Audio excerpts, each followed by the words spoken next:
Good morning, सुप्रभात। आप सभी का अपने YouTube चैनल हिंदी ज्ञान दर्पण 256 में बहुत बहुत स्वागत है। आज हम कक्षा 12 हिंदी काव्य पाठ 4 से मैथिली शरणगुप्त जी द्वारा रचित साकेत महाकाव्य का एक छोटा सा अंश जो कि कैकेयी का अनुताप नामक शीर्षक से इस आपके किताब में दिया गया है, तो आज हम लोग उसी का अध्ययन करेंगे। तो जैसा कि शीर्षक है कैकेयी का अनुताप, तो सबसे पहले हम, चूंकि कविता थोड़ा से ये लंबी है और इसका हम अगर पूरा का पूरा एक ही साथ अगर इसको हम पढ़ेंगे तो थोड़ा से लंबा हो जाएगा, इसलिए हम इसे 2 खंडों में विभाजित करके हम इसका अध्ययन करेंगे। तो सबसे पहले हम कविता का सस्वर वाचन करते हैं, उसके बाद फिर हम इसकी व्याख्या पर चर्चा करेंगे और इससे संबंधित जो जरूरी बातें हैं उसको भी हम आप लोगों को बताएंगे। तो सबसे पहले हम कविता का वाचन करते हैं। तदनंतर बैठी सभा उठज के आगे, नीले बितान के तले दीप बहु जागे। तदनंतर बैठी सभा उठज के आगे, नीले बितान के तले दीप बहु जागे। टकटकी लगाए नयन सुरों के थेवे, परिणामोत्सुकुन भया तुरों के थेवे। टकटकी लगाए नयन सुरों के थेवे, परिणामोत्सुकुन भया तुरों के थेवे। उत्फुल्ल करौंदी कुंज वायु रह कर, करती थी सबको पुलक पूर्ण मह कर। उत्फुल्ल करौंदी कुंज वायु रह कर, करती थी सबको पुलक पूर्ण मह कर। वह चंद्रलोक था कहाँ चांदनी वैसी, प्रभु बोले गिरा गंभीर नीर निधि जैसी। हे भरत भद्र अब कहो अभिप्सित अपना, सब सजग हो गए भंग हुआ ज्यों सपना। हे भरत भद्र अब कहो अभिप्सित अपना, सब सजग हो गए भंग हुआ ज्यों सपना। हे आय रहा क्या भरत अभिप्सित अब भी, मिल गया अटन अकंटक राज मुझे जब तब भी। पाया तुमने तरुतले अरण्य बसेरा, रह गया अभिप्सित शेष तदप क्या मेरा। तन तड़प तड़प कर तप्त तात ने त्यागा, क्या रहा अभिप्सित और तथापि भागा। हाँ इसी अयस के हेतु जनन था मेरा, निज जननी के ही हाथ हनन था मेरा। हाँ इसी अयस के हेतु जनन था मेरा, निज जननी के ही हाथ हनन था मेरा। अब कौन अभिप्सित और आर्य वह किसका, संसार नष्ट है भ्रष्ट हुआ घर जिसका। मुझसे मैंने ही आज स्वयं मुँह फेरा। हे आर्य बता दो तुम ही अभिप्सित मेरा। प्रभु ने भाई को पकड़ हृदय पर खींचा, रोदन जल से सब विनोद उन्हें फिर सींचा। उसके आशय की थाह मिलेगी किसको, जनकर जननी ही जान न पाई जिसको। यह सच है तो अब लौट चलो तुम घर को, चौंके सब सुनकर अटल कैकेयी स्वर को। सबने रानी की ओर अचानक देखा, वह धव्य तुषारवृता यथा विधुलेखा। बैठी थी अचल तथापि असंख्य तरंगा, वह सिंही अब थी हा गोमुखी गंगा। हाँ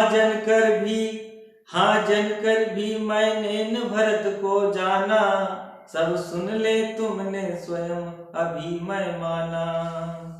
यह सच है तो फिर लौट चलो घर भैया, अपराधिन मैं हूँ तात तुम्हारी मैया। दुर्बलता का ही चिन्ह विशेष शपथ है, पर अबला जन के लिए कौन सा पथ है। यदि मैं उकसाई गई भरत से होऊं, तो पति समान ही स्वयं पुत्र भी खोऊं। ठहरो मत रोको मुझे कहूँ सो सुन लो, पाओ यदि उसमें सार उसे सब चुन लो। करके पहाड़ सा पाप मौन रह जाऊं, राई भर भी अनुताप न करने पाऊं। थी सन छत्र शशि सा ओस टपकाती, रोती थी नीरव सभा हृदय ठपकाती। उल्कासी रानी दिशा दीप्त करती थी, सब में भय विस्मय और खेद भरती थी। क्या कर सकती थी मरी मंथरा दासी, मेरा ही मन रह सका न निज विश्वासे। जल पंजरगत अब अरे अधीर अभागे, वे ज्वलित भाव थे स्वयं तुझी में जागे। पर था केवल क्या ज्वलित भाव ही मन में, क्या शेष बचा था कुछ न और इस मन में। कुछ मूल्य नहीं वात्सल्य मात्र क्या तेरा, पर आज अन्य सा हुआ वक्स भी मेरा। थूके मुझ पर त्रैलोक्य भले ही थूके, जो कोई कह सके कहे क्यों चूके। छीने न मातृपद किंतु भरत का मुझसे, रे राम दुहाई करूं और क्या तुझसे। कहते आते थे यही अभी नरदेही, माता न कुमाता पुत्र कुपुत्र भले ही। अब कहे सभी यह हाय विरुद्ध विधाता, है पुत्र पुत्र ही रहे कुमाता माता। बस मैंने इसका बाह्य गात्र ही देखा, बस मैंने इसका बाह्य मात्र ही देखा। दृढ़ हृदय न देखा मृदुल गात्र ही देखा, परमार्थ न देखा पूर्ण स्वार्थ ही साधा। इस कारण ही तो हाय आज यह बाधा, युग युग तक चलती रहे कठोर कहानी। रघुकुल में भी थी एक अभागिन रानी, निज जन्म जन्म में सुने जीव यह मेरा। धिक्कार उसे था महास्वार्थ ने घेरा, 100 बार धन्य वह एक लाल की माई, जिस जननी ने है जना भरत सा भाई। अब यहाँ तक मैं इस जो कैकेयी का जो अनुताप है तो यहाँ तक मैं इसकी व्याख्या करता हूँ। तो व्याख्या से पहले मैं यह आप सबको ये बताना चाहता हूँ कि यह जो कविता है मैथिली शरण गुप्त जी द्वारा रचित साकेत महाकाव्य से लिया गया है। तो राम काव्य परंपरा में रामचरितमानस जैसे महान ग्रंथ के होते हुए मैथिली शरण गुप्त जी ने साकेत महाकाव्य की रचना की, तो इसके पीछे कुछ न कुछ विशेष उद्देश्य था। राम काव्य परंपरा में तुलसी जी द्वारा रचित जो महान ग्रंथ रामचरितमानस है, उसमें आप देखेंगे कि उस महाकाव्य के जो नायक भगवान श्री रामचंद्र जी हैं और काव्य की नायिका माँ जगत जननी सीता जी हैं, उनका तो उस काव्य में सम्मान जो होना चाहिए वो हुआ, लेकिन कहीं न कहीं उसी महाकाव्य में दो पात्र ऐसे हैं, दो नारी पात्र ऐसे हैं कि उनके कार्य के हिसाब से, उनके त्याग के हिसाब से और उन्होंने जो अपने जीवन में तपस्या किया है, उसके लिहाज से जो उन्हें सम्मान मिलना चाहिए, शायद रामचरितमानस में वह नहीं मिला। और इसी बात को ध्यान में रखते हुए कवि मैथिली शरण गुप्त जी ने अपने साकेत महाकाव्य में इन दो नारी पात्रों को उचित सम्मान देने का काम किया। आप लोग जानते हैं कि राम जी का जो वनगमन हुआ वह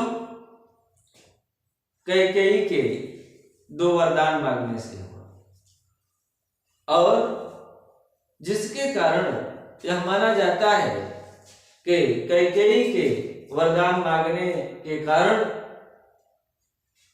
एक भरा पूरा परिवार छिन्न भिन्न हो गया, बिखर गया और जिसके कारण समाज में कैकेयी को घृणा की दृष्टि से देखा जाता है। तो कैकेयी रामचरितमानस के अनुसार एक घृणित पात्र के रूप में, घृणित नारी पात्र के रूप में चित्रित हैं। तो मैथिली शरण गुप्त जी ने किस प्रकार से कैकेयी को अपने महाकाव्य में अनुताप का मतलब पश्चाताप के माध्यम से उनके किए गए पापों को साफ सुथरा करके और नारी समाज में उचित स्थान, उचित सम्मान देने का प्रयास उन्होंने किया है। भगवान श्री राम जी का कैकेयी के वरदान के अनुसार वनगमन हो गया है और वो चित्रकूट में इस समय राम लक्ष्मण सीता यह सब विराज रहे हैं, वहां पे विराजे हुए हैं। वहां पे एक कुटिया बनी हुई है और कुटिया के आगे एक सभा गोष्ठी का आयोजन किया गया है। भरत जी पूरे राज समाज के साथ, अपनी तीनों माताओं के साथ, मंत्री, गुरु और भी जो अयोध्यावासी हैं उनको साथ में लेकर के राम जी को मनाने के लिए, राम जी को वापस लौटाने के लिए वो चित्रकूट में पहुंचे हुए हैं। एक सभा का आयोजन है, रात्रि का समय है और उसी समय का दृश्य कवि अपने इन पंक्तियों के माध्यम से उल्लेखित करता है कि तदनंतर बैठी सभा उतज के आगे। इसके बाद, तदनंतर का मतलब इसके बाद, तदनंतर का मतलब इसके बाद, बैठी, बैठी माने बैठी है, सभा माने एक सभा, उटज माने कुटिया, आगे माने सामने। राम जी जिस कुटिया में रह रहे हैं, जिस कुटिया में निवास कर रहे हैं, उसी कुटिया के सामने एक सभा गोष्ठी का आयोजन किया गया है। नीले बितान के तले,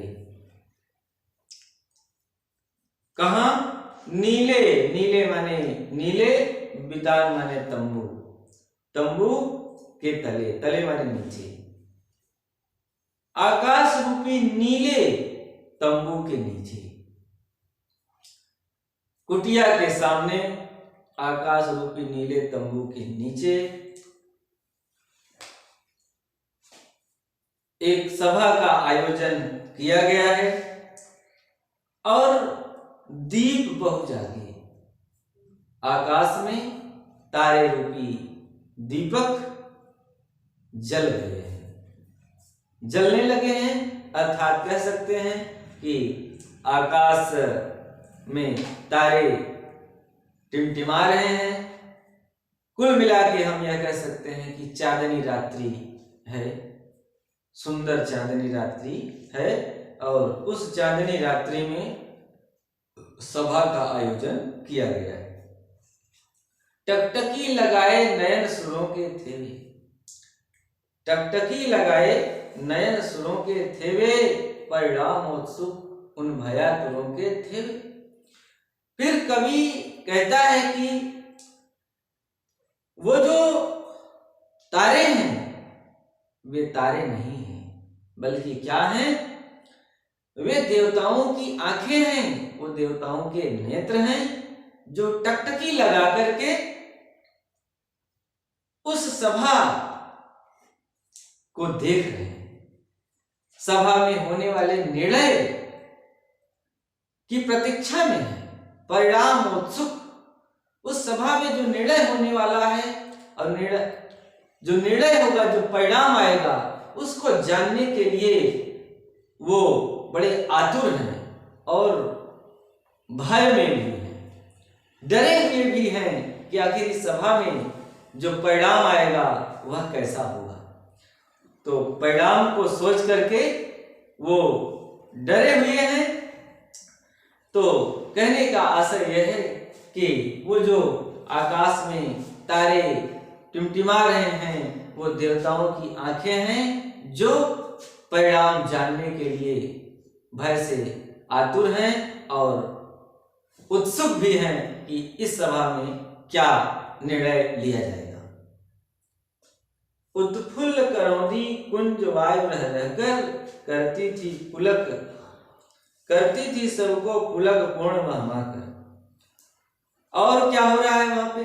तो कवि आगे की पंक्तियों में वहां की प्राकृतिक छटा का, प्राकृतिक सौंदर्य का, प्रकृति की रमणीयता का वर्णन करता है।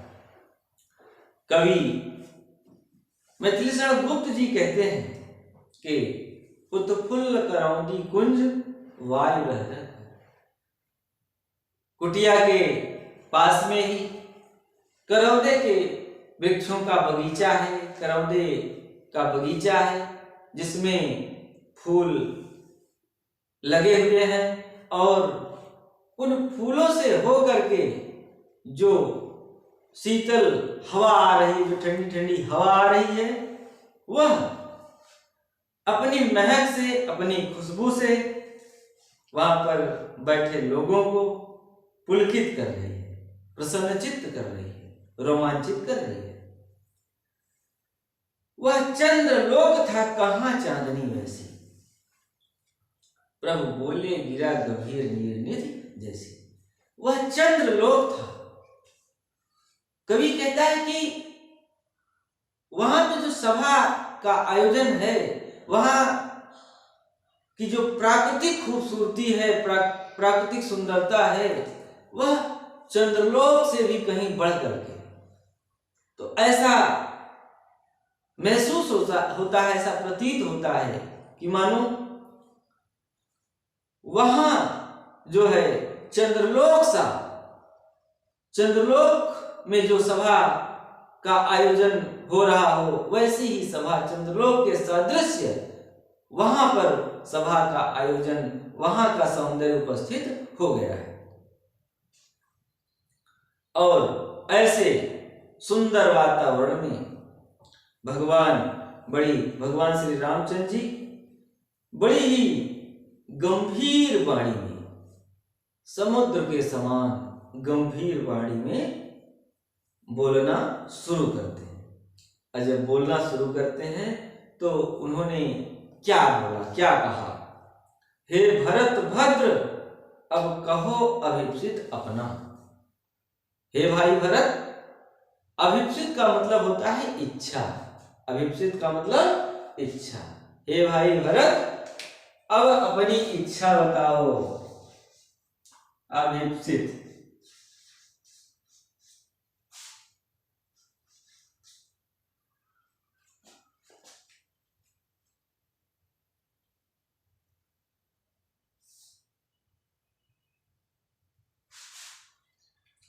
अभिप्सित, अभिप्सित का मतलब इच्छा।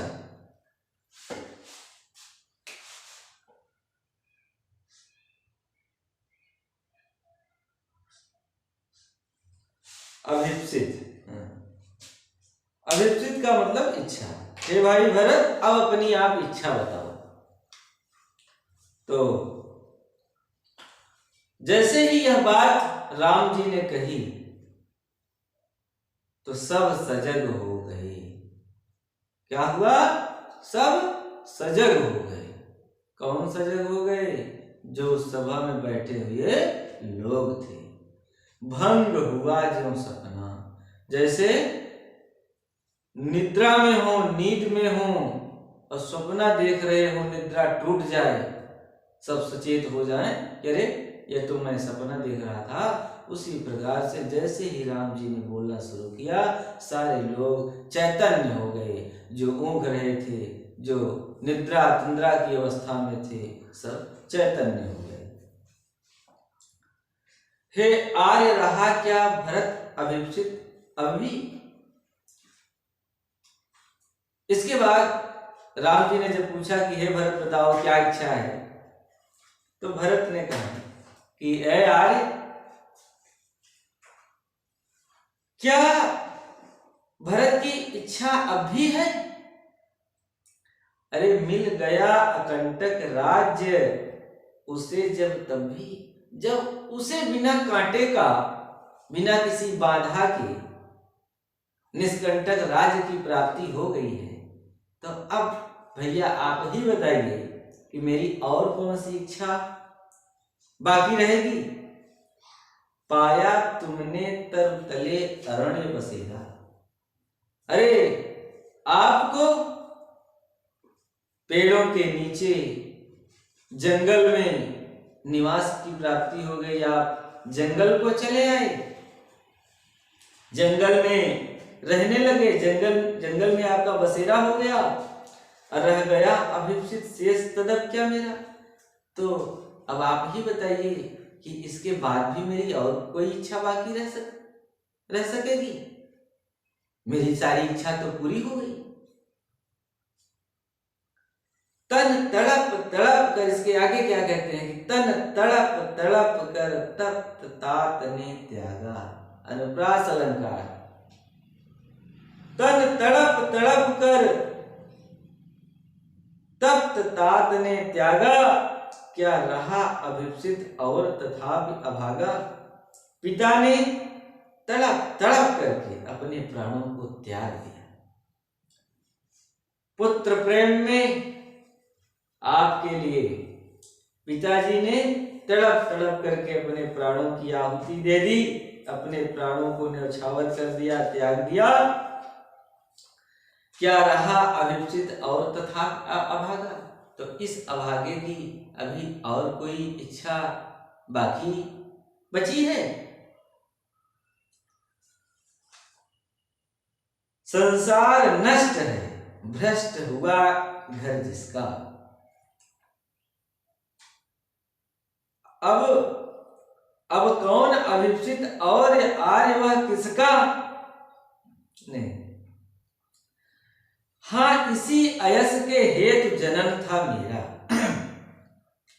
हाँ इसी अयस के हेतु जनन था मेरा, मेरा इसी अपयस के लिए ही जन्म हुआ था।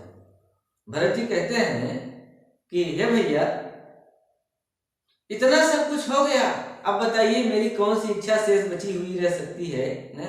हाँ यह बात है कि इसी अपयश के लिए ही हमारा जन्म हुआ था और निज जननी ही के हाथ हनन था मेरा, और मेरा जो हनन में मुझे जो हानि होने वाली थी वह अपनी ही माता के द्वारा होने वाली थी।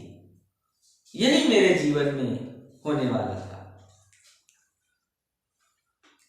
अब कौन अभिप्सित और आर्य वह किसका? अरे अब कौन सी इच्छा और किसकी इच्छा? संसार नष्ट है, भ्रष्ट हुआ घर जिसका। अरे जिसका संसार ही उजड़ गया हो, जिसका घर ही भ्रष्ट हो गया हो, अब उस अभागे की और कौन सी इच्छा शेष रह जाएगी? ये भैया आप बताइए। मुझसे मैंने ही आज स्वयं मुंह फेरा, हे आर्य बता दो तुम ही अभिप्सित मेरा। मुझसे मैंने ही आज स्वयं मुंह फेरा। मुझसे का मतलब अपने आप से। अरे मुझे तो अपने आप से ही नफरत होने लगी है। मेरे साथ तो वो घटना घट गई है, मेरे साथ तो वो हो गया है कि मुझे अपने आप से ही नफरत होने लगी है।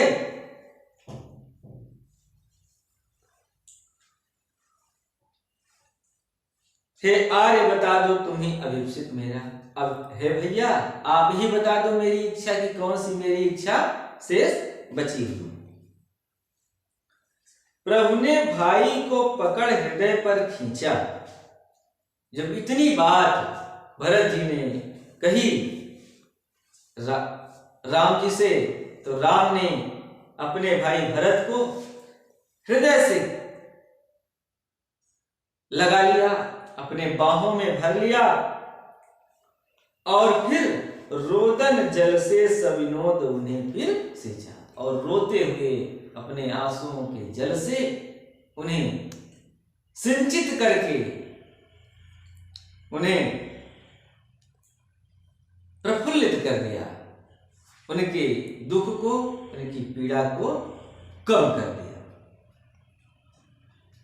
फिर उन्होंने कहा कि उसके आशय की थाह मिलेगी किसको, जनकर जननी ही जान न पाई जिसको।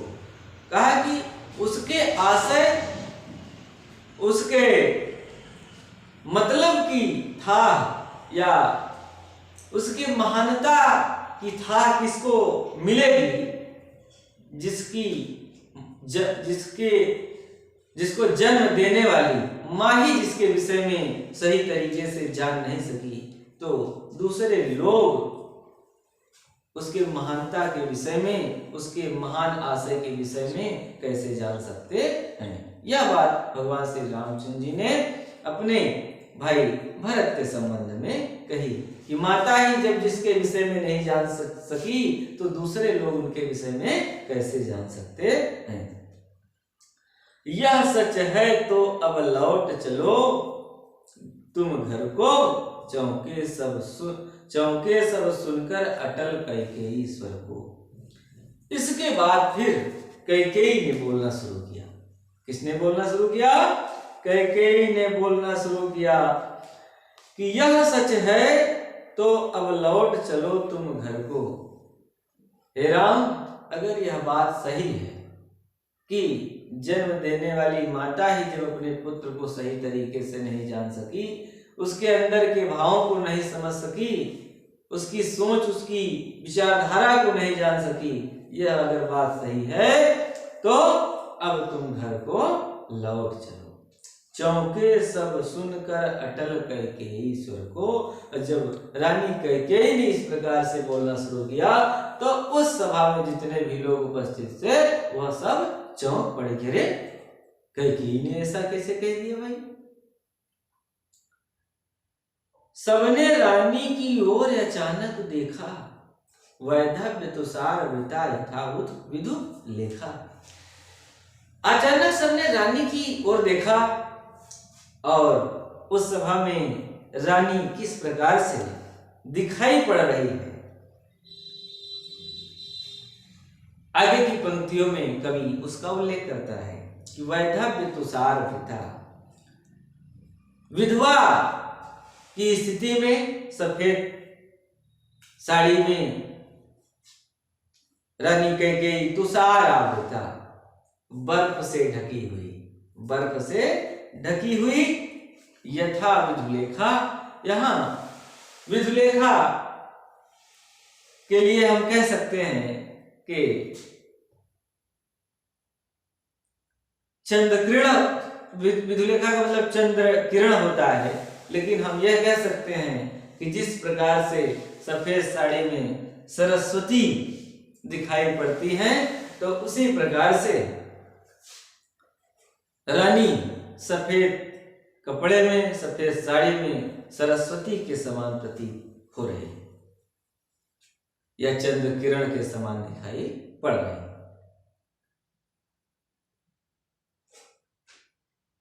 बैठी थी अचल तथापि असंख्य तरंगा, रानी वहां पर जितने भी लोग बैठे थे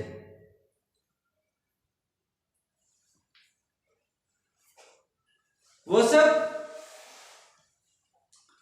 सबके मन में असंख्य माने अनगिनत तरंगे उत्पन्न हो रही थी। वह तरंगे कैसी थी? विचार रूपी तरंगे उत्पन्न हो रही थी कि आखिर रानी के कहने का आशय क्या हो सकता है, मतलब क्या हो सकता है। तो इस प्रकार के विचारों के उधेड़ बुन में वहां के सारे जो लोग बैठे हुए थे उस पंचायत में, उस गोष्ठी में, उस सभा में, वह सब खो गए कि आखिर रानी चाहती क्या है। वह सिंही अब थी हाहा गोमुखी गंगा, और वो जो कभी सिंघनी के समान अटल और अचल रहने वाली थी, आज वह गोमुखी गंगा के समान उसका हृदय इतना सरल कैसे हो गया। सब हाँ जनकर भी मैंने न भरत को जाना। रानी ने कहा कि हाँ यह बात सही है कि मैंने भरत को जन्म देकर के भी उसके विषय में सही तरीके से जान नहीं सके।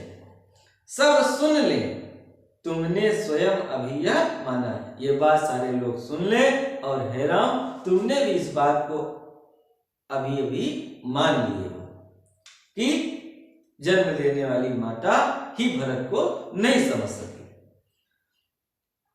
यह सच है तो फिर लौट चलो घर भैया, अपराधीन मैं हूं तात तुम्हारी मैया। कहा यह बात सच है तो तुम हे भैया राम तुम घर को वापस चलो, मैं कैकेयी मां तुम्हारी अपराधीन हूं, और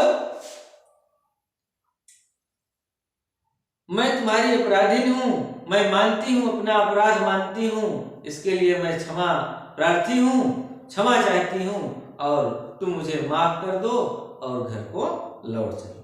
दुर्बलता का ही चिन्ह विशेष शपथ है, पर अबला जन के लिए कौन सा पथ है। दुर्बलता का ही चिन्ह विशेष शपथ है।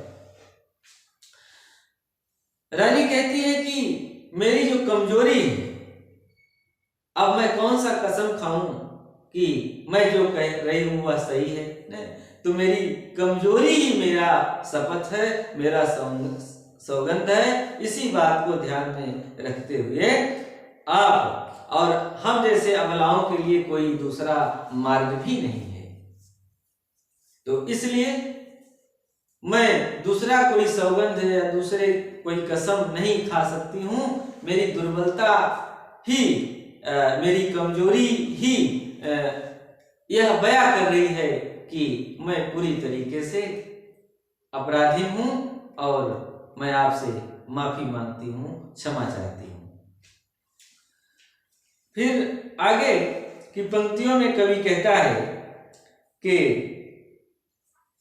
यदि मैं उपसाई गई भरत से हूं तो पति समान ही स्वयं पुत्र भी हूं। कहा कि यदि मैं भरत के द्वारा उकसाई गई हूं, कि भरत ने मुझे उकसाया है राज्य के लिए, आपको वन भेजने के लिए, तो जिस प्रकार से मैंने अपने पति को खो दिया उसी प्रकार से मैं अपने पुत्र को भी खो दूं।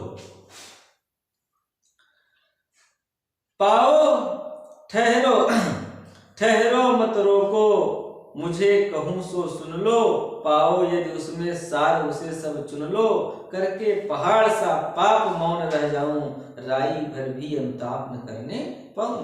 कहा कि तो इस प्रकार से जब रानी ने बोलना शुरू किया तो कुछ लोगों ने रानी को रोकने की कोशिश की कि रानी आप ऐसा ना बोलें, लेकिन रानी क्या कहती हैं कि ठहरो, रुक जाओ, मुझे रोको मत, मैं जो बोल रही हूं मुझे बोलने दो, और उसमें जो सार बातें हों, जो मुख्य बातें हों, उसको आप ग्रहण कर लें।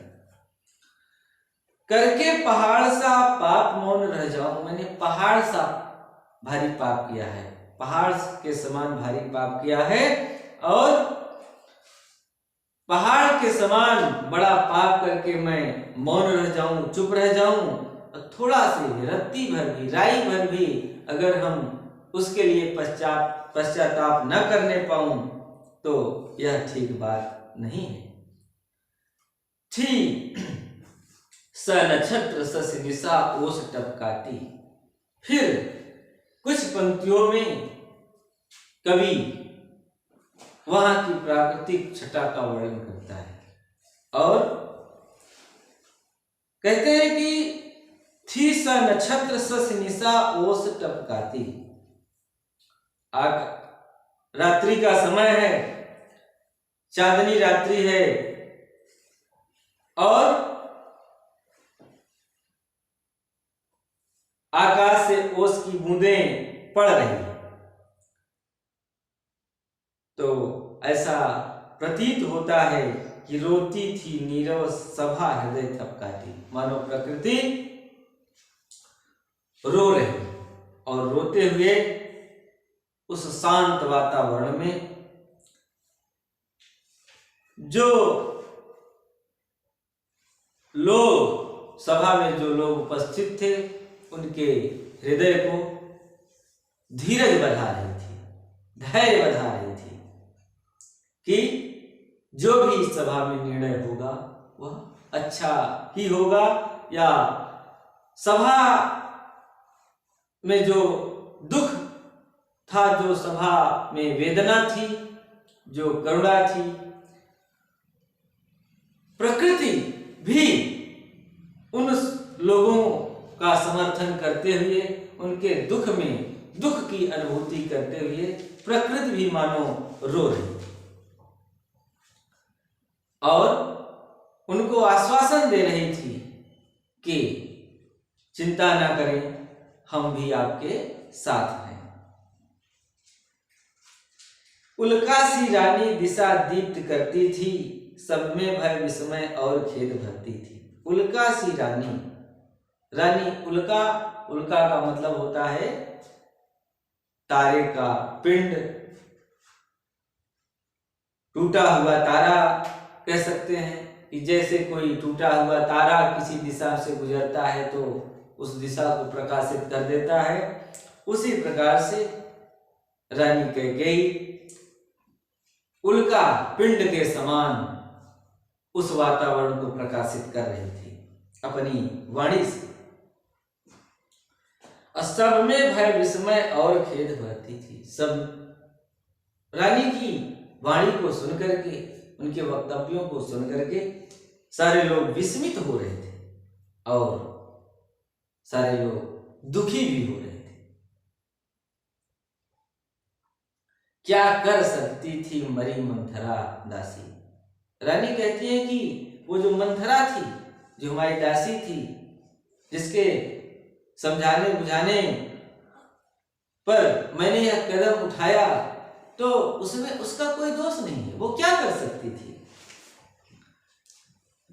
वो कुछ भी नहीं कर सकती थी। सब में मेरा ही मन रह सका निज विश्वासी। जब मेरा मन अपने आप पर ही भरोसा नहीं कर सका, विश्वास नहीं कर सका, तो वो मंथरा दासी क्या कर सकती थी? अर्थात उसका कोई दोष नहीं था, सारा दोष मेरा था।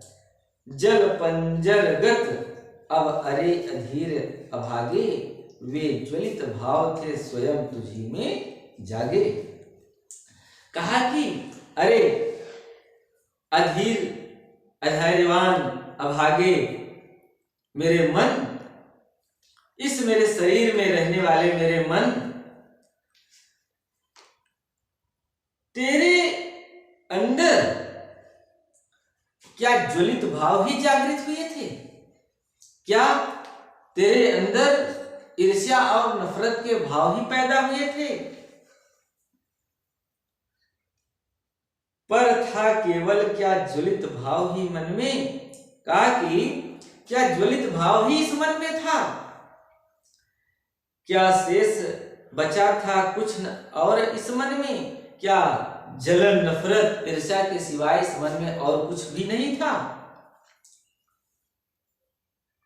कुछ मूल्य नहीं वात्सल्य मात्र क्या तेरा, पर आज अन्य सा हुआ वत्स भी मेरा।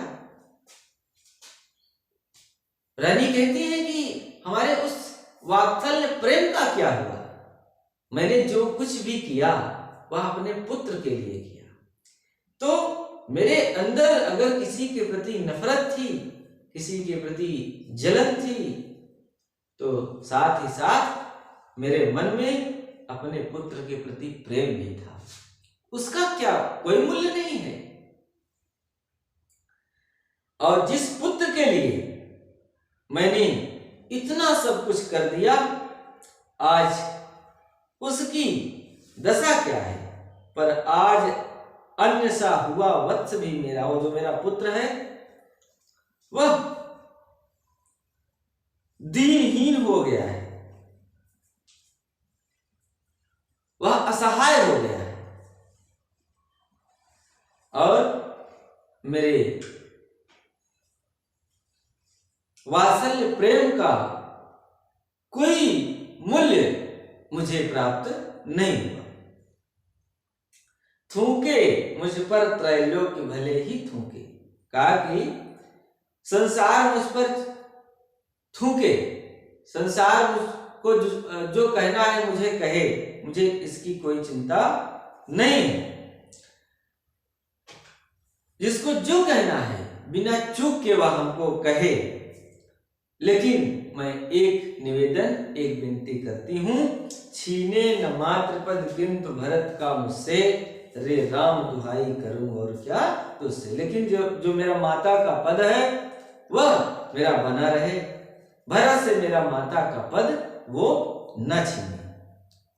हे राम, मैं तुमसे यही विनय, यही विनती करती हूं कि मेरा माता का पद जो है वो बरकरार बना रहे, मैं भरत की मां थी और मां बनी रहे।